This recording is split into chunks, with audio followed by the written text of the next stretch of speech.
সকলকে জয় যিশু। ঈশ্বরের বাক্য যোহন 14 অধ্যায় 35 পদ বলছে, তোমরা যদি পরস্পর আপনাদের মধ্যে প্রেম রাখো, তাহাতেই সকলে বুঝিবে যে তোমরা আমার শিষ্য।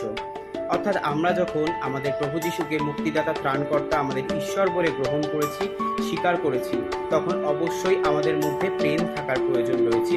আমরা বিশ্বাসীদেরকেই প্রেম করব, ভালোবাসবো, অবিশ্বাসীদের প্রেম করব না, তা করলে আমাদের চলবে না। কারণ ঈশ্বর বলেছে তোমরা পরস্পরের মধ্যে প্রেম রাখো। তিনি কিন্তু বলেনি যে তোমরা শুধু বিশ্বাসীদের প্রেম করো বা তোমরা নিজেদের লোকেদেরকে প্রেম করো বা অন্যদের প্রেম করো না, তা করলে আমাদের চলবে না। আমরা যেন নিজেদের লোক, মানে যাদের চিনি না, জানি না, বা যারা আমাদের সাথে হয়তো বিবাদ রয়েছে, ঝামেলা রয়েছে, আমরা সেই সকল ভুলে যেন প্রেম রাখতে পারি। কারণ তিনি বলেছে সকলের মধ্যে প্রেম রাখো। কারণ প্রেমই হলো এমন যা সমস্ত মন্দতা থেকে আমাদেরকে দূরে রাখতে